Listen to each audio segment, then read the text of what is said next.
Assalamualaikum warahmatullahi wabarakatuh. Selamat pagi semuanya. Bagaimana kabarnya anak-anakku? Semoga semua dalam keadaan baik-baik saja ya. Oke, hari ini kita akan belajar mengenai bab 2, materi terakhir bagian C, yaitu konflik dan integrasi dalam kehidupan sosial. Bagaimana? Sudah siap belajarnya? Kalau sudah, mari kita mulai ya.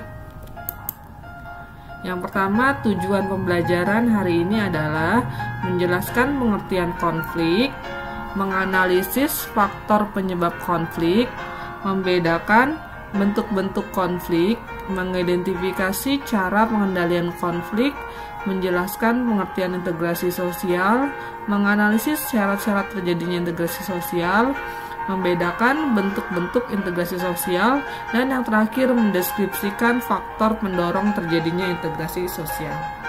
Oke, kita masuk ke yang pertama, yaitu mengenai pengertian konflik.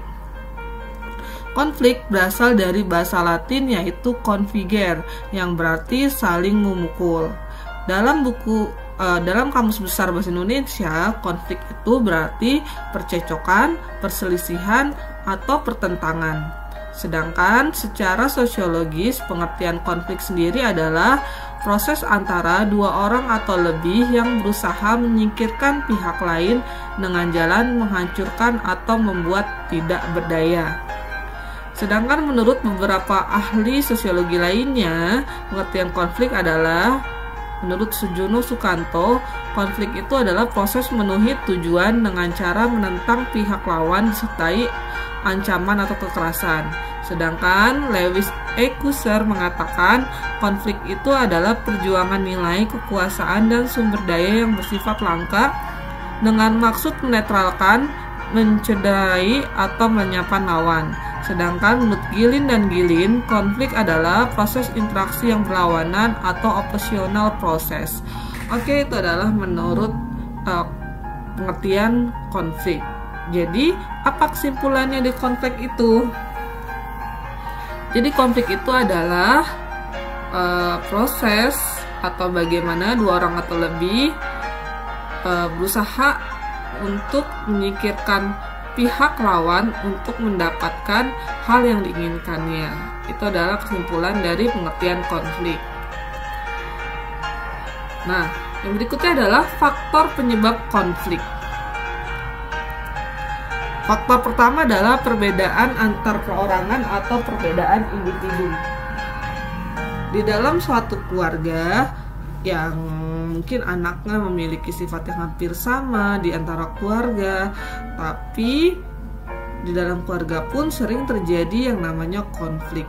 Nah, itu di dalam keluarga, apalagi di dalam masyarakat yang memiliki perbedaan individu yang lebih beragam lagi. Bisa itu perbedaan perasaan, pendirian, atau pendapat. Nah, hal ini mengapa bisa terjadi? Karena sifat manusia sendiri yang unik, yang berbeda antara satu dengan yang lain. Sehingga dengan adanya perasaan-perasaan ini, maka bisa menyebabkan perasaan amarah atau benci yang tidak terkontrol yang menyebabkan munculnya konflik. Contohnya adalah di dalam satu kelas, misalnya ada satu siswa yang ingin mendengarkan musik jenis tertentu, tetapi siswa yang lain yang mungkin menyukai genre yang berbeda ingin mendengarkan lagu yang lain. Hanya karena hal lagu saja itu bisa menyebabkan konflik di dalam kelas tersebut. Nah, itu adalah faktor pertama, perbedaan antar perorangan atau individu. Faktor yang kedua adalah perbedaan kebudayaan. Di dalam suatu masyarakat memiliki kebudayaan yang berbeda-beda. Bisa saja setiap budaya itu memiliki nilai dan norma yang berbeda. Nah, hal ini yang dapat menyebabkan konflik sosial. Karena ada perbedaan, misalnya tentang kriteria sopan tidak sopan, pantas tidak pantas, atau bahkan berguna atau tidak berguna. Nah, hal tersebut itu bisa memicu munculnya konflik. Contohnya misalnya perbedaan kebudayaan antara bangsa Barat dengan Indonesia. Nah, di bangsa Barat mungkin melihat orang makan menggunakan tangan langsung itu hal yang kategorinya tidak sopan. Tapi beda halnya dengan di Indonesia, kalau makan tidak menggunakan sendok atau garpu langsung pakai tangan, hal-hal yang wajar saja terjadi. Nah, ini juga merupakan contoh yang sederhana tapi bisa menyebabkan konflik. Perbedaan yang ketiga adalah perbedaan kepentingan.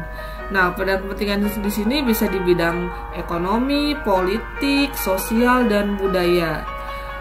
Nah, setiap individu pasti memiliki kebutuhan atau kepentingan yang berbeda dalam hal mengerjakan sesuatu. Contohnya misalnya ada sebidang tanah yang dimiliki oleh suatu keluarga besar. Nah, di beberapa anak tersebut memiliki kepentingan berbeda-beda. Anak pertama misalnya ingin membangun rumah di situ. Anak kedua ingin membangun toko. Sedangkan anak yang ketiga mungkin lebih baik membangun kontrakan agar bisa menghasilkan uang bulanan yang tetap. Nah, hanya karena tanah tersebut saja bisa menyebabkan konflik karena terjadi perbedaan kepentingan yang bisa menimbulkan bentrokan. Oke, alasan yang keempat adalah perubahan sosial yang terlalu cepat di dalam masyarakat. Nah, apalagi jika perubahan ini dilakukan secara cepat dan mendadak sehingga masyarakat atau sosial akan mengalami yang namanya keguncangan profesional. Nah, bisa saja hal ini akan terjadi penolakan sehingga mengacaukan tatanan atau hal yang sudah direncanakan. Sebagai contoh adalah pernah di Indonesia waktu itu terjadi pemakaian e-tol. Nah, awalnya e-tol itu kan tujuannya ingin membuat lebih efektif dan efisien, tetapi waktu pelaksanaannya di awal itu sempat terjadi pertentangan di dalam masyarakat. Nah, apa yang harus dilakukan? Yang harus dilakukan adalah sebelum melakukan perubahan, diadakan yang namanya uji coba sehingga masyarakat tidak kaget dan masyarakat luas bisa melakukannya. Nah, itu adalah faktor-faktor penyebab perubahan sosial. Bentuk-bentuk konflik berdasarkan ahli sosiologi menurut Suyarno Sukanto. Ada 6 jenis konfliknya: konflik pribadi, konflik politik, konflik rasial, konflik antar kelas sosial, dan konflik yang bersifat internasional. Yang pertama, konflik pribadi. Ini terjadi antara dua individu atau lebih karena perbedaan pandangan. Contohnya adalah si A dan si B yang ingin memutuskan liburan kemana. Si A inginnya ke pantai, si B inginnya ke daerah pegunungan. Nah, hal seperti ini karena perbedaan pendapat keduanya bisa menyebabkan konflik jika mereka tidak dapat mengatasinya. Yang berikutnya adalah konflik rasial. Konflik rasial adalah konflik yang disebabkan karena perbedaan ras. Nah, ini bisa terjadi karena salah satu ras itu menjadi kelompok mayoritas atau lebih dominan dibandingkan kelompok ras lainnya. Contohnya misalnya yang terjadi waktu itu kalian pasti tahu semua, penembakan atau penangkapan seorang kulit hitam yang di Amerika yang menyebabkan akhirnya terjadi konflik antara ras kulit hitam dengan ras kulit putih di Amerika Serikat. Oke, konflik yang ketiga adalah konflik antar kelas-kelas sosial. Ini penyebabnya adalah karena perbedaan kepentingan. Nah, di sini contohnya adalah konflik antara buruh dengan pengusaha. Nah, pengusaha dianggapnya sebagai seorang yang memiliki kelas sosial lebih tinggi daripada buruh. Nah, mereka misalnya meributkan konflik soal upah. Berikutnya adalah yang keempat, konflik politik.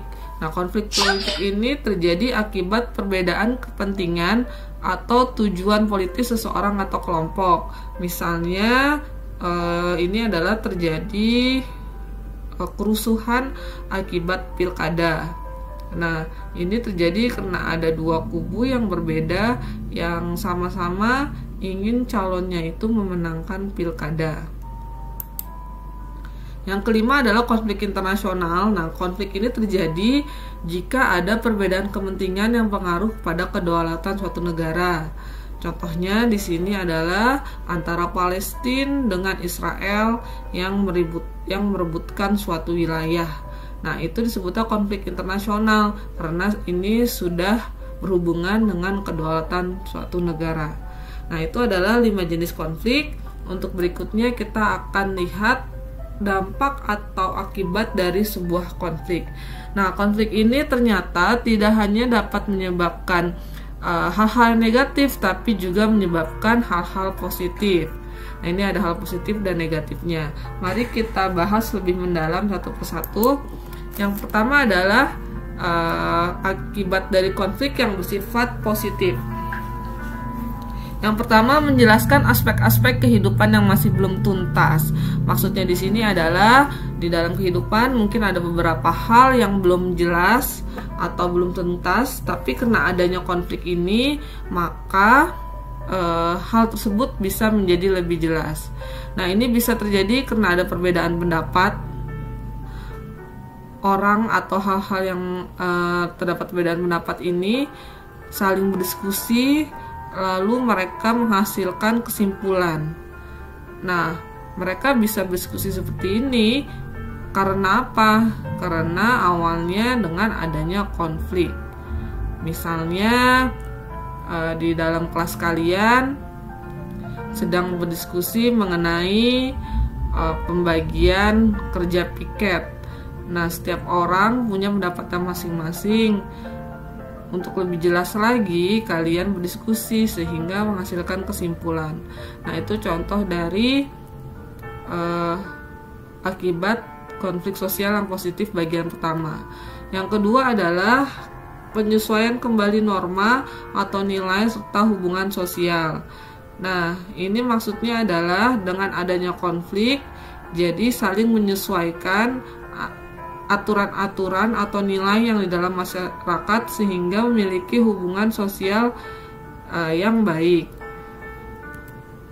Lalu yang ketiga adalah meningkatnya solidaritas sesama anggota kelompok. Nah, ternyata konflik sosial ini bisa menyebabkan suatu kelompok masyarakat itu menjadi lebih solid atau lebih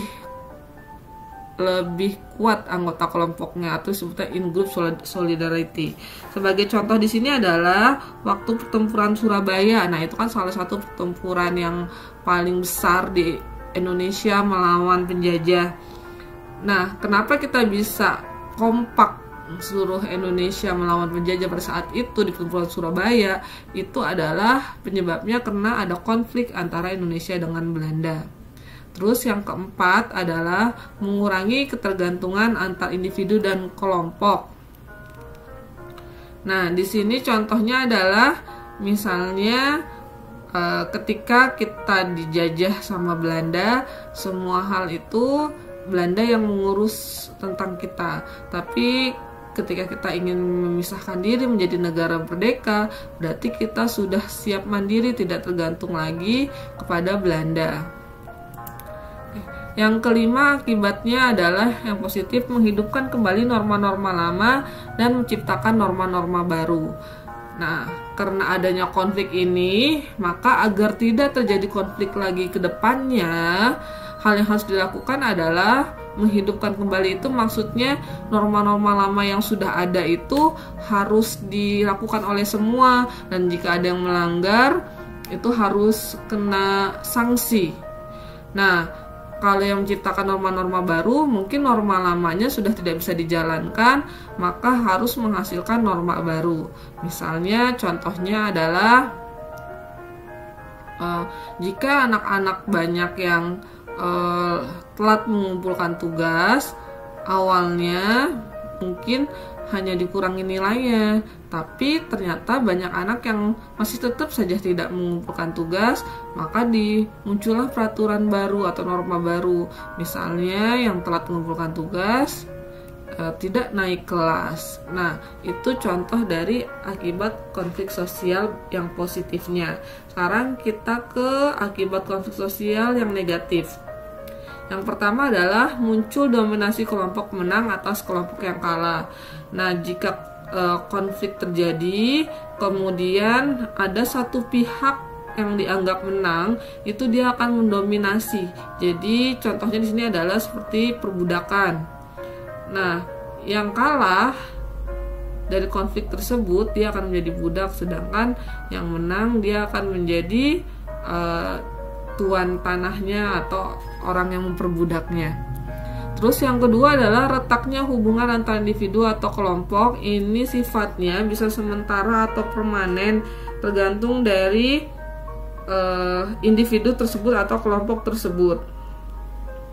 Bisa jadi sementara jika terdapat penyesuaian, tapi jika keduanya tidak saling memaafkan atau tidak menyadari kesalahan, maka konflik tersebut akan sifat permanen. Misalnya antara kamu dengan teman kamu berantem, tapi kalau dua-duanya saling memahami apa yang salah, akhirnya minta maaf dan berantemnya hanya sementara. Tapi kalau misalnya dua-duanya sama-sama gak ada yang mau ngalah, maka konflik tersebut akan terjadi permanen. Jadi pertemanannya selesai, putus gitu. Yang ketiga, terjadinya perubahan kepribadian pada individu. Nah, berkaitan dengan contoh yang kedua, jika kedua belah pihak itu saling menyesuaikan, maka timbullah rasa saling pengertian, saling memahami. Maka terjadi perubahan cara pandang atau perubahan dalam menghadapi sesuatu di individu tersebut. Tetapi jika sama-sama keras kepala mempertahankan kebenarannya, maka akan tetap lanjut terus konfliknya. Penyebab keempat dari akibat konflik sosial negatif adalah rusaknya harta benda dan bahkan hilangnya nyawa manusia. Jika konfliknya berujung pada kekerasan fisik, maka tidak bisa dipungkiri akan menyebabkan harta-harta benda yang dimiliki itu akan rusak. Misalnya seperti peperangan, tapi kalau peperangan tidak hanya harta benda saja yang rusak, tapi banyak juga kehilangan nyawa manusia. Yang kelima, terjadinya akomodasi. Kalau terjadinya akomodasi berarti terjadi ada satu budaya yang lebih kuat, atau dominasi, atau bahkan penaklukan salah satu pihak yang terlibat dalam pertikaian. Nah, ini adalah akibat dari konflik sosial, baik itu yang positif maupun yang negatif. Ada 5 cara mengatasi konflik. Yang pertama adalah menghindar. Nah, ini biasanya terjadi kepada seseorang yang memiliki keyakinan bahwa dia itu jika ada konflik tidak akan menang. Maka hal yang harus dia lakukan yaitu menghindari konflik tersebut. Jika kita menghindar, hal yang harus kita lakukan adalah kita harus mau atau mampu mengorbankan tujuan pribadi ataupun hubungan kita dengan orang lain. Jadi dia agar tidak terjadi konflik, ya berarti dia melewatkan tujuannya. Kemudian menghindar itu berarti dia menjauhi masalah yang kira-kira dapat menimbulkan konflik atau pertentangan dengan orang lain. Nah, ini yang pertama yaitu menghindari dari konflik. Yang kedua, memaksakan kehendak. Nah, ini terjadi jika individu atau kelompok tersebut memiliki pendapat bahwa idenya itu yang paling benar. karena dia merasa dia yang paling benar, maka hal yang dia harus lakukan adalah menguasai lawannya atau memaksakan lawannya untuk menerima hal yang dia inginkan. Nah, orang atau kelompok yang memaksakan kehendak ini, dia menganggap bahwa tujuan dari pribadinya atau tujuan individu tersebut sangat penting, sehingga dia tidak peduli terhadap kebutuhan atau pendapat orang lain. Jadi yang dia lakukan adalah orang lain itu harus menyukai atau menerima dirinya. Jika orang lain tidak suka terhadap dirinya, maka dia akan memaksakan apa yang dia kehendaki. Jadi dia itu sistemnya adalah harus menang dalam konflik. Itu yang kedua, memaksakan kehendak. Yang ketiga, menyesuaikan keinginan kepada orang lain. Nah, kalau cara yang ketiga itu, individu atau kelompok masyarakat tersebut dia ingin dapat diterima atau disukai orang lain, sehingga dia merasa bahwa konflik itu harus dihindari demi keserasian atau harmoni. Beda dengan yang pertama ya. Kalau yang pertama itu adalah dia akan nggak peduli sama kebutuhannya atau tujuan hidupnya, yang penting nggak ada konflik. Kalau yang ketiga ini, dia menghindari konflik tapi tujuannya itu agar terjadi keharmonisan di dalam masyarakat, sehingga yang ini mengorbankan tujuan pribadinya tapi tujuannya untuk mempertahankan hubungan dengan orang lain, sehingga hubungan dengan orang lain itu tidak hancur. Yang berikutnya adalah tawar-menawar. Nah, kalau tawar-menawar ini berarti antara dua orang yang berkonflik ini akan saling mengorbankan sebagian tujuannya. Jadi sama-sama minta 50-50 nih tujuan masing-masingnya apa, sehingga saling mengorbankan sebagian tujuannya kepada orang-orang yang mengalami konflik. Yang kelima adalah dengan cara kolaborasi. Orang yang ingin cara menangani konflik dengan kolaborasi adalah dia memandang bahwa konflik itu sebagai masalah yang harus diselesaikan. Jadi karena dia merasa konflik itu harus diselesaikan, dia akan mencari cara bagaimana caranya biar konflik ini terpecahkan tapi dapat memuaskan kedua belah pihak atau orang-orang yang mengalami konflik. Jadi bisa mungkin dengan ke pengadilan, dengan mengadakan orang ketiga untuk menyelesaikan masalahnya atau apapun, yang penting masalah selesai dan melibatkan beberapa pihak lainnya. Itu cara kolaborasi. Oke, kita selesai membicarakan konflik, kita langsung ke integrasi sosial. Oke, sebelumnya tahukah kamu apa itu arti integrasi sosial? Berdasarkan Kamus Besar Bahasa Indonesia, integrasi itu artinya adalah pembauran hingga menjadi kesatuan yang utuh atau bulat. Jadi maksudnya adalah integrasi itu saling membaur sehingga kitanya bersatu. Sedangkan di dalam sosiologi yang dimaksud dengan integrasi sosial adalah proses penyesuaian unsur-unsur yang berbeda dalam masyarakat sehingga menjadi satu kesatuan. Jadi maksudnya di sini adalah pasti di dalam masyarakat itu terdapat unsur-unsur yang berbeda. Nah, jika kita menerima unsur yang berbeda tersebut, sehingga muncullah satu kesatuan. Unsur yang berbeda itu bisa banyak hal, bisa tentang keadaan sosial, ras, etnik, agama, bahasa, kebiasaan, sistem nilai, norma, dan lain-lain. Nah, syarat-syarat agar terjadi integrasi sosial ada 3 syarat. Yang pertama adalah ini, masyarakat harus berhasil saling mengisi kebutuhan satu sama lain. Jadi agar terjadi persatuan atau penerimaan unsur, itu masyarakat itu harus bisa saling memenuhi kebutuhannya. Yang kedua, masyarakat berhasil menciptakan kesepakatan itu dalam istilah lainnya adalah konsensus kesepakatan bersama yang artinya konsensus mengenai norma-norma dan nilai sosial yang dilestarikan dan dijadikan pedoman dalam berinteraksi satu sama dengan lainnya. Jadi di sini adalah bagian B, poin utamanya masyarakat menciptakan kesepakatan bersama atau masyarakat menciptakan konsensus yang dilestarikan dan menjadi pedoman. Jadi harus balik lagi, harus ada norma yang dijadikan pedoman dalam masyarakat sehingga mudah terjadinya integrasi sosial. Gimana mau bersatu jika tidak ada norma yang mengatur masyarakat?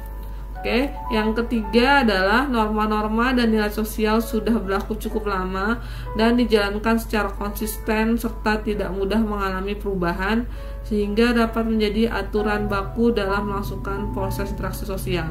Jadi inti yang dari ketiga adalah tadi kan sudah ada kesepakatan norma yang akan dijadikan pedoman. Nah, norma ini harus kita laksanakan dalam waktu yang cukup lama dan konsisten. Jadi laksanakan terus-menerus dan jangan sering diubah-ubah. Nah, itulah kenapa peraturan itu perubahannya berjalan dengan lama. Peraturan itu pasti berubah karena sifatnya dinamis, harus disesuaikan dengan keadaan masyarakat, tetapi tidak bisa berubah dalam waktu cepat gitu. Kenapa? Karena nanti kita sebagai masyarakat yang akan melaksanakan akan mengalami kebingungan sehingga sulit terjadi integrasi sosial.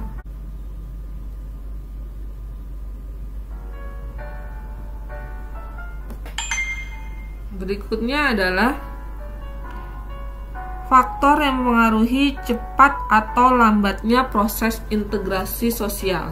Yang pertama adalah homogenitas kelompok. Homogenitas itu artinya adalah kesamaan kelompok. Jadi jika suatu kelompok itu makin homogenitas atau makin sama, maksudnya semakin satu jenis, maka integrasi sosialnya akan terjadi lebih cepat. Beda halnya dengan masyarakat yang sifatnya heterogen atau beragam, itu akan lebih sulit untuk melakukan namanya integrasi sosial. Sebagai contoh, misalnya suatu masyarakat yang suatu kelompok masyarakat yang berasal dari suku yang sama, pastikan memiliki adat, kebiasaan itu kan sama sehingga mudah terjadinya persatuan di antara mereka. Tapi beda halnya dengan suatu kelompok masyarakat yang ternyata terdiri dari suku yang berbeda, jenis pekerjaan berbeda, latar belakang yang berbeda, itu akan sulit sekali terjadinya integrasi sosial. Lalu faktor yang kedua adalah besar kecilnya suatu kelompok. Semakin besar suatu kelompok, maka integrasinya akan semakin lambat. Sedangkan jika suatu kelompok itu makin kecil, maka integrasinya akan semakin cepat. Mengapa bisa terjadi demikian? Karena jika suatu kelompoknya kecil, maka mudah terjadinya konsensus. Ingat apa itu tadi artinya konsensus? Ya, konsensus artinya adalah kesepakatan bersama, sehingga integrasinya bisa cepat terjadi. Nah, jika kelompoknya besar, itu pasti sulit melaksanakan konsensus sehingga integrasinya bisa terjadi tapi akan berjalan lebih lambat. Coba bayangkan jika misalnya kamu punya kelompok belajar yang terdiri 4 orang dengan kelompok belajar yang isinya 10 orang, pasti akan lebih mudah bersatunya yang 4 orang.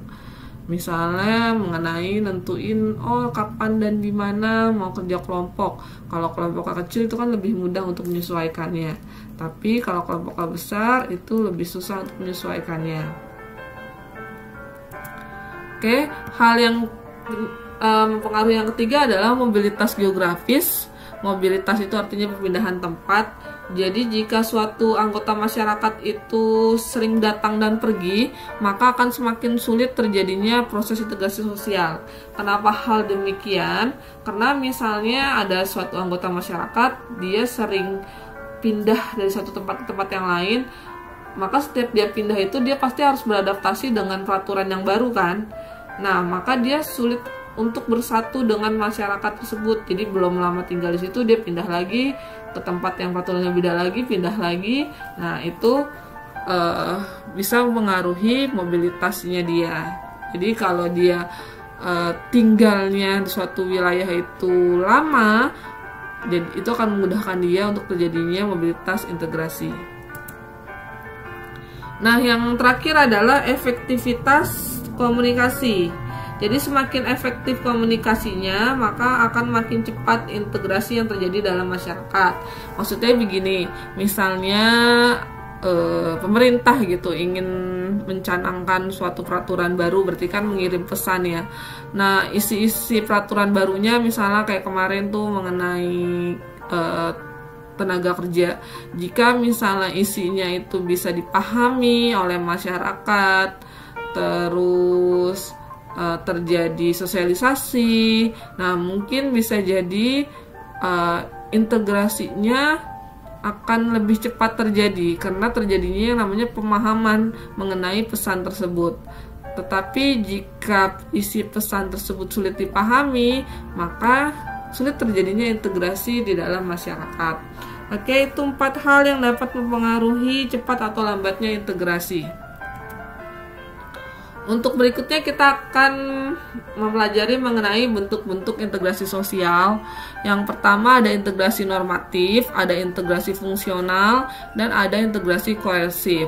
Nah, yang perlu kamu ingat adalah jika berhubungan dengan normatif, maka integrasi ini terjadi karena adanya norma-norma, makanya namanya normatif, atau adanya peraturan di masyarakat.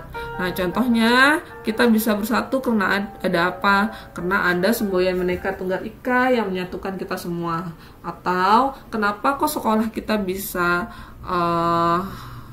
rapi, bisa tertib, bisa disiplin. Nah, kenapa bisa seperti itu sekolahnya? Karena adanya norma. Nah, itu integrasi normatif. Jadi karena adanya norma. Sedangkan kalau integrasi fungsional ini integrasinya bisa terjadi karena adanya fungsi-fungsi tertentu dalam masyarakat. Sebagai contoh, misalnya di Indonesia, jika kita bicarakan dengan suku Bugis, suku Bugis itu dia terkenal dengan melautnya, maka suku Bugis itu dia akan menghasilkan sumber daya yang berhubungan dengan atau yang berasal dari laut. Sedangkan suku Jawa itu terkenal dengan pertaniannya, maka hasil dari suku Jawa itu berarti kaitannya dengan pertanian. Sedangkan suku Minang itu misalnya terkenal dengan pandai berdagang, maka yang melakukan perdagangan antara suku Bugis dengan suku pertanian sebagai perantaranya adalah suku Minang. Nah, itu maksudnya integrasi fungsional karena ada fungsi-fungsinya. Kalau integrasi koersif ini adalah integrasi yang terjadi karena paksaan. Koersif, ingat artinya paksaan. Nah, biasanya ini dibentuk oleh penguasa atau pemerintah yang memiliki kekuasaan. Nah, koersif ini walaupun dengan cara paksaan, tapi ini diyakini hal yang paling bisa dilakukan. Contohnya misalnya dengan adanya polisi, maka jika ada kerusuhan, nah itu polisi yang meredakannya. Nah, jika ada kerusuhan seperti itu kan pasti melakukannya dengan cara paksaan kan, untuk meredakan agar tidak terjadi konflik gitu, agar tidak integrasi. Nah, itu koersif. Jadi diingat, kalau normatif karena adanya norma, fungsional karena ada fungsi-fungsi tertentu dalam masyarakat, kalau koersif terjadi karena adanya paksaan. Nah, proses integrasi. Proses integrasi ada 2 hal, yaitu asimilasi dan akulturasi. Ini sebenarnya sudah kalian pelajari di kelas 7 ya. Apakah kalian masih ingat mengenai asimilasi dan akulturasi? Oke, Ibu akan ulangi sekali lagi mengenai asimilasi dan akulturasi. Nah, di sini sudah ada rumusnya. Ini cara mudah kamu untuk mengingat apa itu asimilasi. Nah, asimilasi rumusnya itu A plus B sama dengan C. Jadi kita anggap aja ada 2 kebudayaan berbeda, yaitu kebudayaan A dan kebudayaan B yang bersatu sehingga menghasilkan budaya yang benar-benar baru, yaitu budaya C. Coba kamu lihat, apakah terlihat A dan B-nya? Tidak kan? Yang ada adalah C, budaya yang baru. Nah, proses Kalau secara harfiah, pengertian asimilasi adalah proses yang ditandai dengan pengurangan perbedaan-perbedaan yang ada di antara individu atau kelompok dalam masyarakat. Nah, contohnya di sini adalah misalnya orang Tionghoa di Indonesia itu kan dia suka menggunakan bahasa kayak bahasa Mandarin gitu kan. Nah, ternyata itu adalah bahasa beda dengan bahasa Mandarin yang dari Cina. Orang Tionghoa di Indonesia ini disebutnya menggunakan dialek Kek, dialek yang sudah bercampur dengan bahasa Indonesia. Jadi bahasa Indonesia nggak kelihatan, bahasa asli Cinanya pun nggak kelihatan, namanya dialek Kek. Nah, sama halnya dengan di Singapura ada yang namanya Singlish, Singapore English, di mana orang Singapura itu ngomong bahasa Inggris tapi nadanya dan ada beberapa selipan-selipan kata yang merupakan campuran dari bahasa Melayu, bahasa Hokkien, bahasa Cina, dan bahasa Tamil gitu. Jadi sehingga kalau orang Inggris sendiri yang denger gitu atau orang Barat yang denger, dia kurang paham dari bahasa Inggrisnya. Oke, ada asimilasi, ada akulturasi. Kalau akulturasi ini ada dua budaya yang berbeda, A dan B, menghasilkan budaya baru tapi masih terlihat kebudayaan lamanya. Coba kamu lihat. Nah, contoh dari akulturasi di sini adalah bakpao. Bakpao itu kan asal dari Cina tapi di Indonesia juga ada. Nah, bakpao itu baik di Cina maupun Indonesia bentuknya sama seperti ini. Cuma bedanya kalau di Cina itu umumnya bakpao itu isinya adalah daging babi, tapi karena di Indonesia itu mayoritas adalah muslim, maka isinya diganti, disesuaikan, bisa isi ayam, sayuran, selai kacang. Oke, kalau untuk contoh lainnya adalah ini Menara Masjid Kudus di Jawa Tengah. Bisa kamu lihat sendiri, ini coraknya atau bangunannya itu mendapatkan pengaruh Hindu-Buddha karena seperti candi, tetapi fungsinya adalah sebagai menara atau yang mengembangkan suara azan. Jadi ini pengaruh Islam. Jadi ada dua, Islamnya ada, Hindu-Buddhanya juga ada. Oke, itu adalah proses integrasi melalui dua hal, yaitu asimilasi dan akulturasi. Berikutnya faktor-faktor pendorong integrasi sosial. Yang pertama, adanya toleransi terhadap kebudayaan yang berbeda. Jadi semakin kita bertoleransi terhadap kebudayaan yang berbeda, maka makin mudah terjadinya integrasi sosial. Lalu, kesempatan yang seimbang dalam bidang ekonomi. Jadi jika masyarakat semua bisa mudah untuk melakukan kegiatan ekonomi, maka integrasi sosial akan mudah terjadi. Nah, contohnya misalnya apa yang terjadi kalau sedang krisis. Nah, kalau sedang krisis kan itu banyak masyarakat yang tidak bisa melakukan kegiatan ekonomi kan, maka akan mudah terjadinya konflik. Terus yang ketiga adalah adanya sikap positif terhadap kebudayaan yang lain. Jadi ini adalah masyarakat sudah memandang kebudayaan yang lain itu sebagai hal yang positif. Jadi bukan sikap saling mencurigai. Terus yang keempat, adanya sikap terbuka dari golongan yang berkuasa. Maksudnya di sini adalah pemerintah. Jadi pemerintah pun terbuka terhadap peraturannya, terhadap hal yang kebijakannya. Nah, ini mudah terjadinya integrasi sosial. Berikutnya, adanya kesamaan dalam unsur kebudayaan. Jadi jika beberapa kebudayaan itu bersatu, ternyata ada unsur-unsur yang sama, maka ini akan mudah terjadinya integrasi. Kemudian yang keenam, adanya perkawinan campuran atau istilahnya amalgamasi. Ini artinya adalah misalnya bisa terjadi perkawinan dua orang yang berbeda budaya atau dua orang yang berbeda negara. Nah, makin banyak terjadinya perkawinan campuran, maka toleransi terhadap budaya yang beda itu akan makin mudah terjadi. Kemudian berikutnya yang buat suatu kelompok masyarakat semakin tinggi integrasinya jika ada musuh bersama dari luar.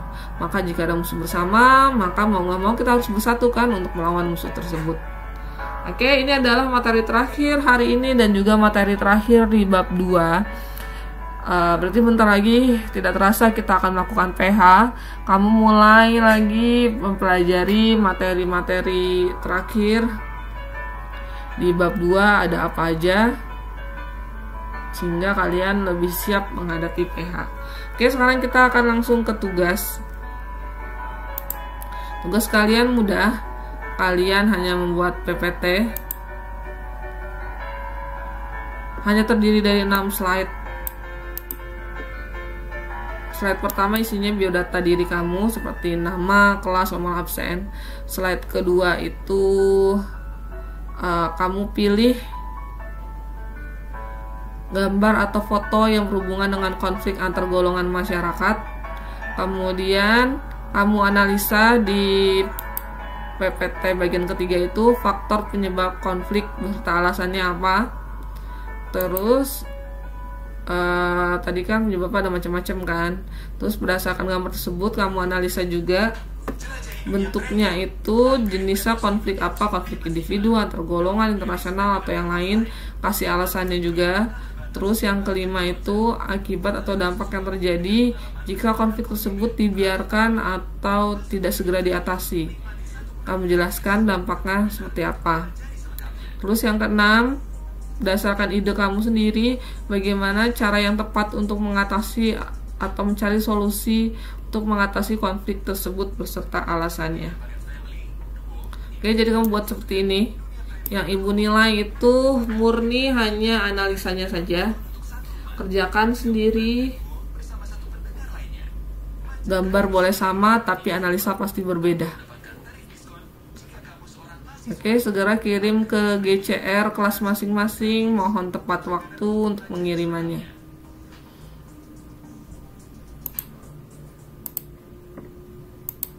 Oke, terima kasih atas perhatiannya.